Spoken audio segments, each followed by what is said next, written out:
역사 속 숨겨진 진실과 기이한 이야기를 전해드리는 야담 세상입니다. 혹시 여러분은 답답한 속을 뻥 뚫어줄 통쾌한 여장부의 이야기를 기다리지 않으셨나요? 그렇다면 오늘 이야기에 주목해주세요. 댓글로 여러분이 아는 최고의 여걸이 있다면 알려주시는 것도 좋겠네요. 오늘 들려드릴 이야기는 조선 팔도 중에서도 가장 기이하고 통쾌한 전설로 남은 한 여인에 관한 것입니다. 깊은 산속에서 짐승들과 함께 자라나 바람보다 빠르고 호랑이보다 용맹했던 소녀. 그녀가 산을 내려와 부패한 한양 도성을 발칵 뒤집어 놓았던 그날의 이야기. 붓 대신 검을 들고 치마폭 대신 정의를 휘날렸던 강원도 산골 소녀의 위대한 복수극. 지금부터 그 전설의 시작을 펼쳐보겠습니다. 옛날 강원도 태백산맥의 깊고 깊은 골짜기, 사람의 발길이 닿지 않는 이곳에는 구름도 쉬어간다는 험준한 산세 속에 작은 통나무집 하나가 숨겨져 있었습니다. 이곳의 주인은 화담이라 불리는 백발의 노인과 그의 손녀 연화였습니다.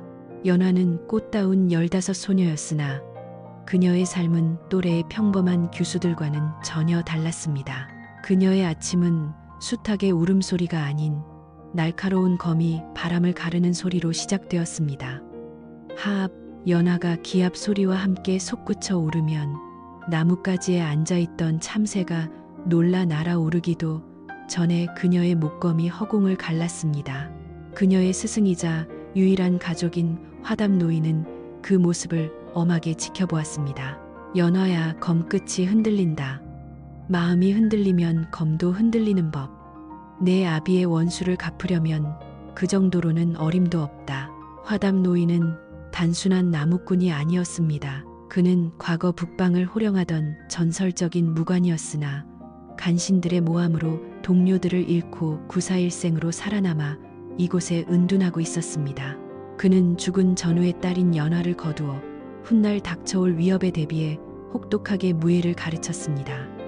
연화에게 산은 거대한 훈련장이었습니다. 그녀는 다람쥐보다 빠르게 나무를 탔고 멧돼지와 힘을 겨루었으며 흐르는 계곡물 위를 나비처럼 사뿐히 건너다녔습니다. 그렇게 그녀는 산의 정기를 머금은 아름답고도 치명적인 살아있는 검으로 성장했습니다. 어느 날 화담 노인이 연화를 불렀습니다. 연화야, 이리 와 앉거라. 노인은 낡은 서책 꾸러미를 내밀었습니다. 이것은 글 공부책이 아닙니까? 그렇다. 이제부터는 무예뿐만 아니라 글도 익혀야 한다.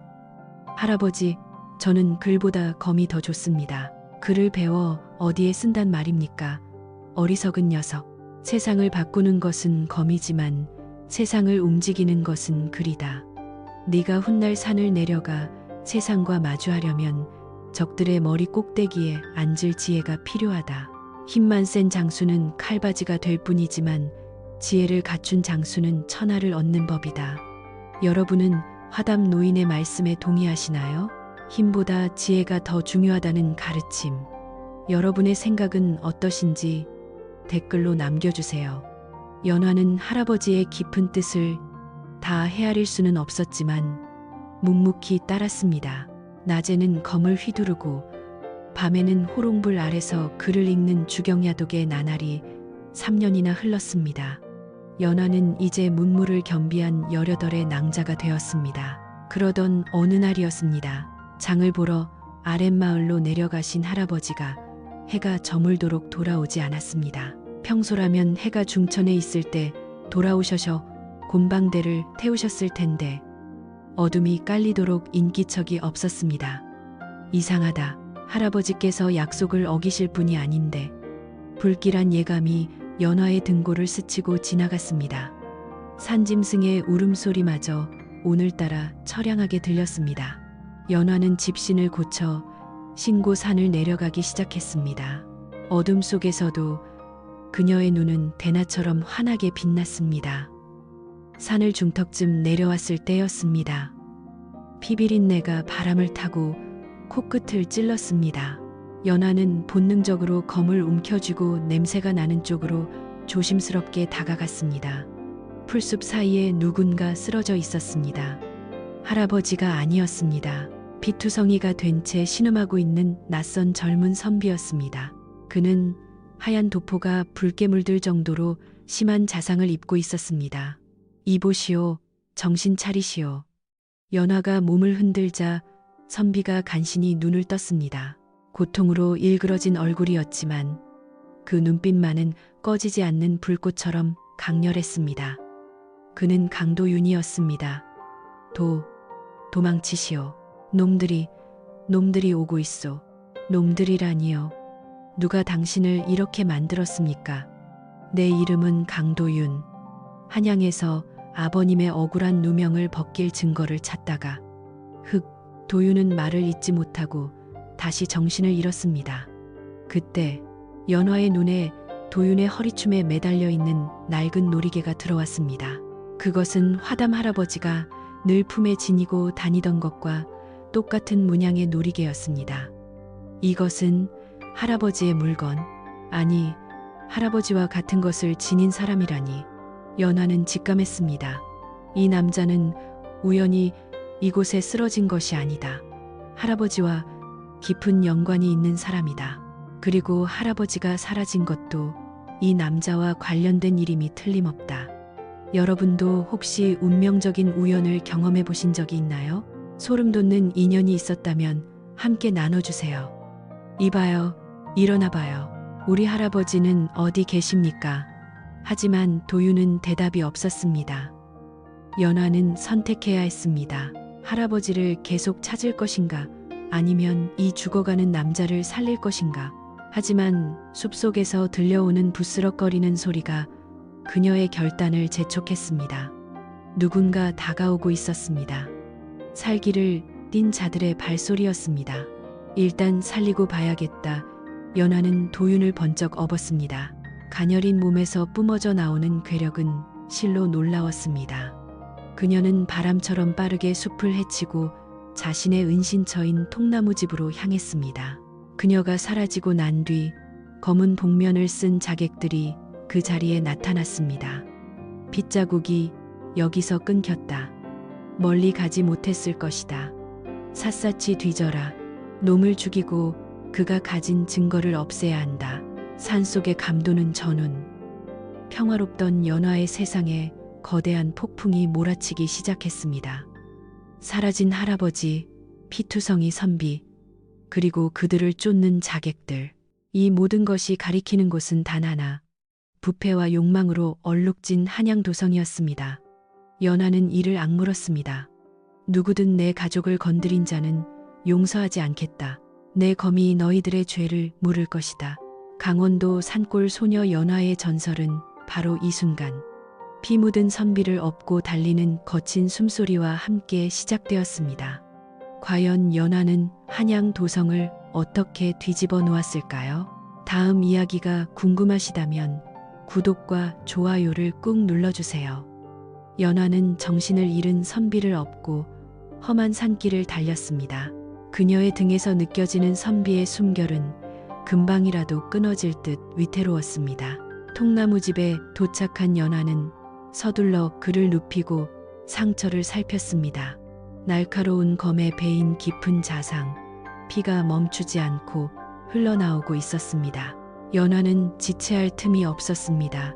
산에서 캔 약초를 지식여 상처에 붙이고 자신의 옷자락을 찢어 붕대를 감았습니다. 밤새도록 이마에 땀을 닦아주고 물을 먹이며 꺼져가는 생명의 불씨를 살리기 위해 온 정성을 다했습니다.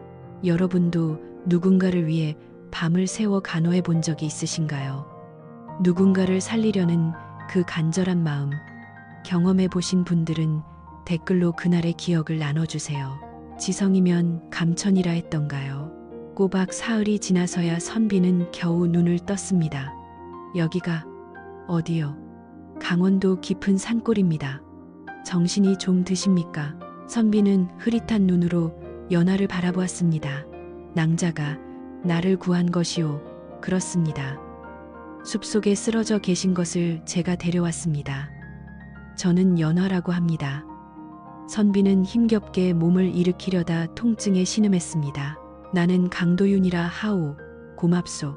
이 은혜를 어찌 갚아야 할지 도윤은 자신의 허리춤을 더듬거렸습니다. 무언가 소중한 것을 찾는 눈치였습니다. 연하는 선반 위에 올려두었던 낡은 놀이개를 꺼내 그에게 건넸습니다. 이것을 찾으십니까?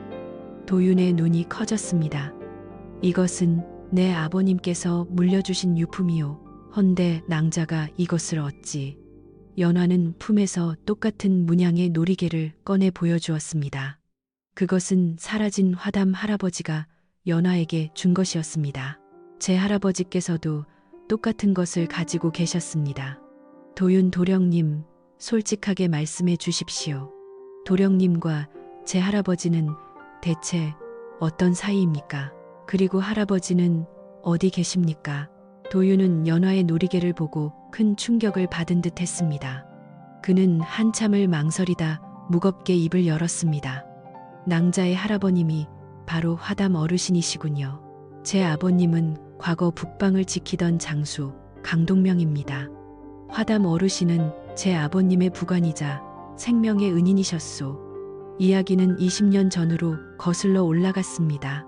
간신들의 모함으로 도윤의 가문이 멸문지화를 당할 위기에 처했을 때 화담은 목숨을 걸고 도윤의 아버지를 지켰습니다. 그 후 화담은 죽은 동료의 딸인 연화를 데리고 산으로 숨어들었고 도윤의 아버지는 억울한 누명을 쓰고 유배를 가게 되었던 것입니다. 나는 아버지의 누명을 벗길 증거를 찾기 위해 한양을 떠돌았습니다. 그러다 놈들에게 쫓기게 되었고 화담 어르신께서 나를 구하려다 그만. 도윤은 고개를 떨구었습니다. 그 놈들에게 잡혀가셨소. 나를 피신시키기 위해 스스로 미끼가 되신 것이오. 연화는 다리에 힘이 풀려 주저앉았습니다. 할아버지가 사라진 이유가 바로 자신과 도윤을 지키기 위해서였다니 가슴이 미어지는 듯 했습니다. 하지만 슬퍼하고 있을 시간조차 없었습니다. 그 놈들이 누구입니까? 할아버지를 어디로 끌고 갔습니까? 형조판서 박대감, 그자가 모든 일의 원흉이요. 아마도 한양에 있는 그의 사저로 끌고 갔을 것이오. 연화는 벌떡 일어났습니다. 당장 한양으로 가겠습니다. 가서 할아버지를 구해오겠습니다. 안 돼요. 그곳은 호랑이 굴이요. 낭자 혼자서는 놈들을 당해낼 수 없소. 게다가 낭자는 세상 물정도 모르지 않소. 그렇다고 손 놓고 있을 수는 없습니다. 할아버지는 제 유일한 가족입니다. 도윤이 연화의 손목을 잡았습니다. 그의 눈빛은 간절했습니다. 나도 가겠소. 화담 어르신은 내게도 은인이요. 하지만 지금 이 몸으로는 짐만 될 뿐이요. 내 상처가 아물 때까지만 기다려 주시오. 그때 함께 갑시다. 내 머리와 낭자의 검이 합쳐지면 승산이 있소. 연화는 도윤의 눈을 바라보았습니다. 그 깊은 눈동자 속에 담긴 진심과 결의가 느껴졌습니다. 혼자라면 무모한 싸움이 되겠지만 함께라면 다를 수도 있었습니다. 이것은 단순한 우연이 아닌 끊어졌던 두 가문의 인연을 다시 잇는 운명이었으니까요. 여러분도 혹시 혼자서는 힘들었지만 누군가와 함께여서 이겨낼 수 있었던 경험이 있나요? 함께라는 힘을 믿으신다면 함께라고 댓글을 남겨주세요. 그날부터 두 사람의 동거가 시작되었습니다. 연화는 지극정성으로 도윤을 치료했고 도윤은 연화에게 세상 돌아가는 이치와 한양의 지리를 가르쳐 주었습니다. 좁은 통나무집에서 서로의 아픔을 보듬으며 지내는 동안 두 사람 사이에는 묘한 감정이 싹트기 시작했습니다. 연화에게 도윤은 난생 처음 만난 바깥 세상의 남자이자 지켜주고 싶은 사람이었고 도윤에게 연화는 강인하면서도 순수한 세상 무엇보다 아름다운 여인이었습니다. 어느 늦은 밤 도윤이 잠든 연화의 얼굴을 물끄러미 바라보며 혼잣말을 했습니다. 내 목숨을 바쳐서라도 그대와 그대의 할아버지를 지키겠소. 이것이 내 운명이라면 기꺼이 받아들이리라. 한 달 후 도윤의 상처가 거의 아물었습니다. 떠날 시간이 되었습니다. 연화는 할아버지가 물려주신 장검을 챙겼고 도윤은 각근을 단단히 동염했습니다. 준비되셨습니까? 갑시다. 한양으로 두 사람은 나란히 산을 내려갔습니다. 등 뒤로 불어오는 산바람이 그들의 앞길을 재촉하는 듯 했습니다. 이제 그들 앞에는 피비린내 나는 복수와 그보다 더 뜨거운 사랑의 여정이 기다리고 있었습니다. 부패한 권력이 판치는 한양도성. 과연 산골 소녀와 몰락한 양반집 도령은 그 거대한 성벽을 뚫고 정의를 바로 세울 수 있을까요? 한 달의 시간이 흐르고 마침내 결전의 날이 밝았습니다. 연하와 도유는 한양에 당도했습니다. 화려한 도성 안, 하지만 그 이면에는 형조판서 박대감의 서슬퍼런 권력이 도사리고 있었습니다. 두 사람은 박대감의 저택이 내려다 보이는 담장 밑에 몸을 숨겼습니다. 저택은 마치 요새처럼 견고했고 곳곳에 무장한 사병들이 경계를 서고 있었습니다. 도윤이 비장한 표정으로 말했습니다. 내가 미끼가 되겠소. 내가 정문으로 가서 소란을 피우는 동안 낭자가 뒤로 들어가시오. 하지만 연화는 도윤의 앞을 막아섰습니다. 아니 됩니다. 도령님은 아직 무리입니다. 그리고 도령님을 다치게 할 수는 없습니다. 하지만 낭자 혼자서는 위험하오. 저를 믿으십시오. 저는 숲에서 자란 호랑이입니다.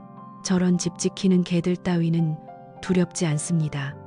도령님은 여기서 망을 봐주십시오. 연화는 도윤의 손을 꼭 한번 잡았다가 놓았습니다.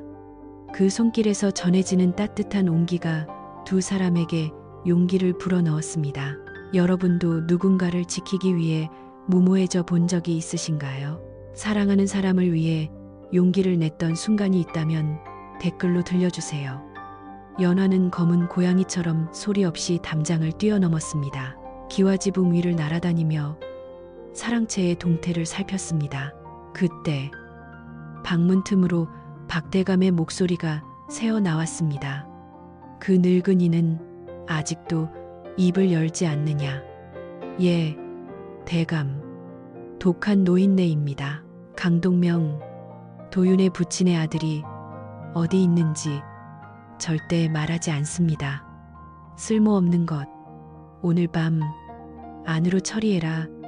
쥐도 새도 모르게 없애버려. 연화의 심장이 덜컥 내려앉았습니다. 할아버지가 위험했습니다. 그녀는 살기를 죽이고 그림자처럼 움직여 별채 감옥으로 향했습니다. 감옥 앞을 지키던 무사들이 졸고 있었습니다. 연화는 바람처럼 스쳐 지나가며 순식간에 그들의 급소를 가격했습니다. 으까 소리도 내지 못하고 무사들이 쓰러졌습니다.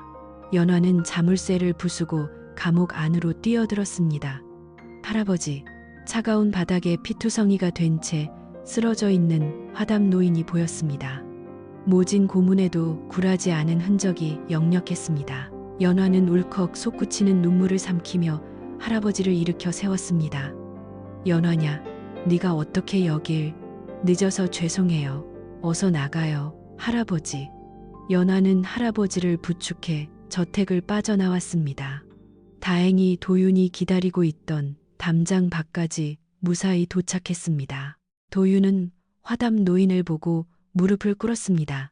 어르신, 저 때문에 이런 고초를. 화담 노인은 떨리는 손으로 도윤의 어깨를 잡았습니다. 도련님, 살아계셨군요. 천만다행입니다.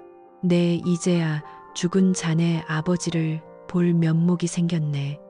화담 노인의 입에서 충격적인 진실이 흘러나왔습니다. 과거 도윤의 아버지와 연화의 아버지는 의형제를 맺은 사이였습니다.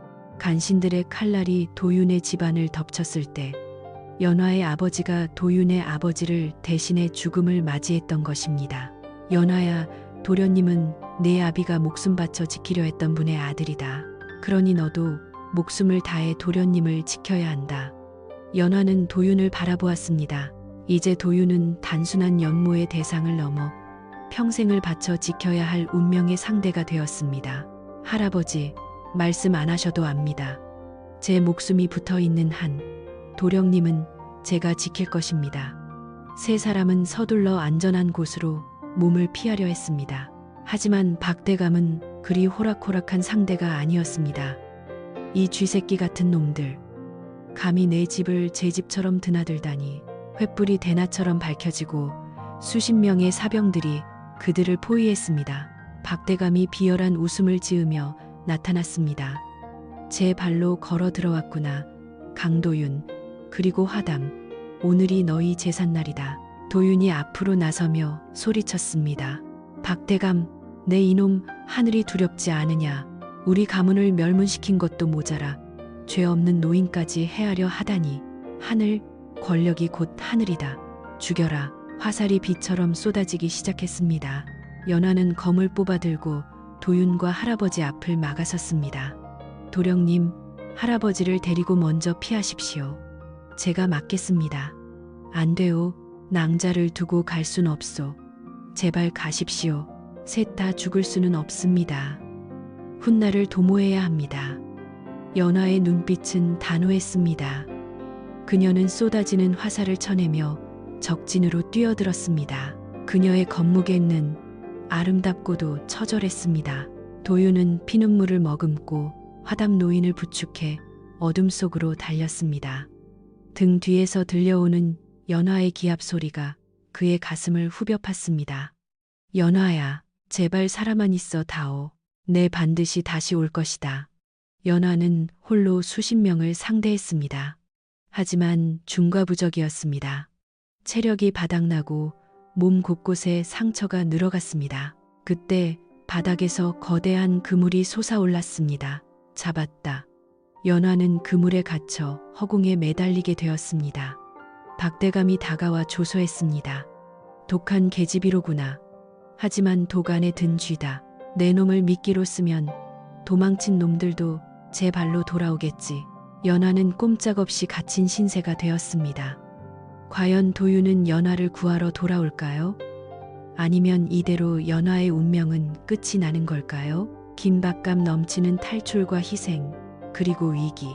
다음 이야기에서는 예상치 못한 반전과 통쾌한 복수가 기다리고 있습니다. 어둠 속으로 사라졌던 도윤이 다시 박대감의 저택으로 돌아온 것은 찰나의 순간이었습니다.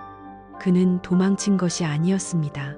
화담 노인을 안전한 곳에 숨기고 곧장 다시 사지로 뛰어든 것이었습니다. 박대감이 연화가 갇힌 그물줄을 끊어 떨어뜨리려던 절체절명의 순간 어디선가 날아온 횃불이 마당 한가운데 떨어졌습니다. 불이야. 사병들이 당황하여 우왕좌왕하는 사이 담장 위에서 도윤의 목소리가 울려 퍼졌습니다. 연화 낭자, 줄을 끊으시오. 도윤이 던진 단검이 정확히 그물 매듭을 스치고 지나갔습니다. 연화는 그 틈을 놓치지 않았습니다. 기압과 함께 그물을 찢고 땅으로 착지했습니다. 그녀의 눈빛은 아까보다 더 매섭게 타오르고 있었습니다. 도령님, 연화는 담장에서 뛰어내린 도윤을 보며 외쳤습니다. 바보 같습니다. 왜 다시 오셨습니까? 죽으려고 작정하셨습니까? 도윤은 연화의 등 뒤로 다가서며 검을 뽑아든 사병을 발로 차내고는 헐떡이며 말했습니다. 약속하지 않았소. 반드시 다시 올 것이라고. 내 목숨이 붙어 있는 한 그대를 혼자 두지 않겠다고. 두 사람은 등을 맞대고 섰습니다. 수십 명의 적들이 그들을 포위하고 있었지만 두려움은 사라졌습니다. 서로의 심장 박동이 등을 타고 전해져 왔습니다. 여러분도 누군가가 곁에 있다는 것만으로 천군만마를 얻은 듯한 기분을 느껴보셨나요? 믿음이 주는 기적 같은 힘, 그 소중한 경험을 댓글로 나눠주세요. 죽여라. 저 두 놈을 당장 베어버려라. 박대감의 악에 바친 고함과 함께 사병들이 때로 덤벼들었습니다. 연화의 검이 춤을 추듯 허공을 갈랐고 도윤은 바닥에 떨어진 창을 주워들고 연화의 사각지대를 막아냈습니다. 무예가 서툰 도윤이었지만 연화를 지키겠다는 일념 하나가 그를 움직였습니다. 낭자, 오른쪽, 도령님, 숙이십시오. 두 사람은 마치 한 몸처럼 움직였습니다. 연화가 길을 열면 도윤이 방어하고 도윤이 위기에 처하면 연화가 바람처럼 날아와 적을 베었습니다. 그것은 단순한 싸움이 아니었습니다.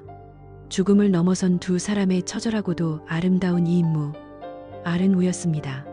하지만 수적인 열쇠는 어쩔 수 없었습니다. 점점 포위망이 좁혀져 왔습니다. 박 대감이 비열한 웃음을 지으며 활 시위를 당겼습니다. 이것으로 끝이다. 화살이 연화의 등을 향해 날아갔습니다. 안 돼. 도윤이 몸을 날려 연화를 감싸 안았습니다. 푹 하는 소리와 함께 화살이 도윤의 어깨에 박혔습니다. 도령님, 연화의 절규가 밤하늘을 찢었습니다. 쓰러지는 도윤을 부둥켜 안은 연화의 눈에서 피눈물이 흘렀습니다. 그녀의 분노가 극에 달했습니다. 용서 못해. 절대로 용서 못해. 연화가 폭주하려던 찰나 저택의 대문이 굉음과 함께 박살났습니다. 멈추어라. 의금부에서 나왔다. 수백 명의 광군들이 횃불을 들고 들이닥쳤습니다. 그 선두에는 화담 노인이 의금부 판사와 함께 서 있었습니다. 도윤은 쓰러져 가면서도 희미하게 미소 지었습니다. 해냈군요, 어르신. 사실 도윤은 화담 노인을 피신시키면서 미리 품속에 간직했던 증거 서찰을 노인에게 건넸던 것입니다. 화담 노인은 그 길로 의금부로 달려가 억울함을 호소했고 증거를 확인한 의금부 판사가 병력을 이끌고 출동한 것이었습니다. 역적 박무영은 들어라. 네 죄상이 낱낱이 밝혀졌다. 오라를 받아라. 박대감은 사색이 되어 뒷문으로 도망치려 했으나 연화가 어느새 그의 앞을 막아섰습니다. 어디를 가느냐. 내 아버지의 피, 그리고 도령님이 흘린 피의 대가를 치러야지. 연화의 검끝이 박대감의 목을 겨눴습니다. 살려다오. 내 돈을 주마. 권력도 주마. 더러운 입 다물라. 네가 갈 곳은 저승뿐이다. 연화가 검을 높이 치켜들었습니다. 하지만 그때 따뜻한 손길이 그녀의 손목을 잡았습니다. 부축을 받고 일어선 도윤이었습니다. 낭자, 멈추시오. 저런 자의 더러운 피로 낭자의 고귀한 검을 더럽히지 마시오. 법이 심판할 것이오. 연화는 도윤을 바라보다가 천천히 검을 내렸습니다. 그리고 와락 도윤을 끌어안았습니다. 박대감과 그 일당은 모두 포박되어 끌려갔습니다. 긴 싸움이 끝나는 순간이었습니다. 동이 트기 시작했습니다. 붉게 떠오르는 태양이 피투성이가 된 두 사람을 비췄습니다. 도령님, 괜찮으십니까? 그대가 무사하니 나는 괜찮소. 도윤은 연화의 얼굴에 묻은 피를 닦아주었습니다. 우리 집으로 갑시다. 강원도 산골 그 오두막으로. 네, 가요. 우리 집으로. 서로를 부축하며 걸어가는 두 사람의 뒷모습 위로 새로운 아침이 밝아오고 있었습니다. 하지만 이것이 끝이 아니었습니다. 조정에서의 신원 회복과 두 사람의 혼례, 그리고 숲속에서의 새로운 삶이 그들을 기다리고 있었습니다. 과연 산골 소녀와 한양 선비의 사랑은 어떤 결실을 맺게 될까요? 긴 밤이 지나고 아침이 밝았습니다. 피비린내 나는 싸움 끝에 얻어낸 것은 단순한 승리가 아니었습니다. 그것은 잃어버린 정의와 새로운 희망의 시작이었습니다. 도윤은 연화의 손을 조심스럽게 잡았습니다. 피와 먼지로 얼룩진 손이었지만 도윤에게는 세상 그 무엇보다 아름답고 소중한 손이었습니다. 낭자, 내 할 말이 있소. 말씀하십시오. 도령님, 처음 숲속에서 낭자를 보았을 때부터, 아니 어쩌면 그 이전부터 내 마음은 이미 그대를 향하고 있었소. 이제 원수도 갚았고 억울한 누명도 벗게 되었으니 염치불구하고 내 마음을 전하고 싶소. 도윤은 연화의 눈을 지그시 바라보며 말했습니다. 나와 혼인해 줄 수 있겠소. 당신과 함께 평생을 함께하며 그대가 지켜온 숲처럼 든든한 나무가 되어주고 싶소. 연화의 얼굴이 붉게 물들었습니다. 숲속에서 홀로 자라 사랑이라는 감정을 몰랐던 그녀였지만 생사를 넘나드는 시간 동안 도윤은 이미 그녀의 세상 전부가 되어 있었습니다. 연화는 수줍게 고개를 끄덕였습니다. 여러분도 힘든 시간을 함께 견뎌낸 사람과 평생을 약속해 본 적이 있으신가요? 두 사람의 앞날을 축복하는 마음으로 축하해요라고 댓글을 남겨주세요. 며칠 후 조정은 발칵 뒤집혔습니다. 화담 노인과 도윤이 제출한 명백한 증거 앞에 형조판서와 그 일당은 꼼짝없이 죄를 시인해야 했습니다. 그들은 영모와 살인교사 혐의로 차명을 당하거나 유배를 떠났고 그들의 가족은 관노가 되었습니다. 인과응보, 사필기정이라는 말은 바로 이를 두고 하는 말이겠지요. 억울하게 유배를 갔던 도윤의 아버지 강동명 대감도 무죄가 입증되어 한양으로 돌아왔습니다. 그는 다시 호조판서로 복직되어 가문의 명예를 되찾았습니다. 그리고 어느 화창한 봄날 도윤과 연화의 성대한 혼례식이 열렸습니다. 고맙다, 아가. 네가 내 아들을 살리고 우리 가문을 살렸구나. 호조판서는 며느리가 된 연화를 친딸처럼 아끼고 사랑해 주었습니다. 연화는 더 이상 산속의 외로운 소녀가 아니었습니다. 든든한 남편과 시아버지, 그리고 건강을 되찾은 화담 할아버지까지 그녀에게는 따뜻한 가족이 생겼습니다. 혼례를 마친 후 연화와 도윤은 화담 할아버지를 모시고 다시 강원도 산골로 향했습니다. 화려한 한양의 삶도 좋았지만 두 사람의 사랑이 시작된 곳, 그리고 꾸밈없는 자연이 살아 숨쉬는 그 숲속 오두막이 그들에게는 진정한 보금자리였기 때문입니다. 그들은 산속에서 약초를 캐고 무예를 연마하며 세상의 욕심과는 거리가 먼 평화롭고 행복한 삶을 살았습니다. 가끔은 도윤이 글을 읽어주고 연화가 건물을 추며 서로를 바라보고 웃음 짓는 날들이 이어졌습니다. 옛말에 지성이면 감천이라 했습니다. 지극한 정성은 하늘을 감동하게 하고 선한 마음은 결국 복을 불러온다는 뜻이지요. 어려서부터 피나는 훈련을 견뎌낸 연화는 아버지의 한을 풀었고 목숨을 걸고 의리를 지킨 도윤은 사랑하는 여인을 얻었습니다. 오늘 들려드린 강원도 산골 소녀 연화와 선비 도윤의 이야기 어떠셨나요? 악은 반드시 망하고 선은 승리한다는 이 통쾌한 결말이 답답한 현실을 살아가는 여러분에게 작은 위로와 희망이 되었기를 바랍니다. 오늘의 이야기가 재미있으셨다면 구독과 좋아요, 알림 설정을 꼭 눌러주세요. 여러분의 관심은 잊혀져가는 우리 옛 이야기를 되살리는 큰 힘이 됩니다. 저는 다음 시간에도 더 신비롭고 가슴 뛰는 이야기로 여러분을 찾아뵙겠습니다. 오늘도 행복하고 즐거운 하루 보내세요. 감사합니다.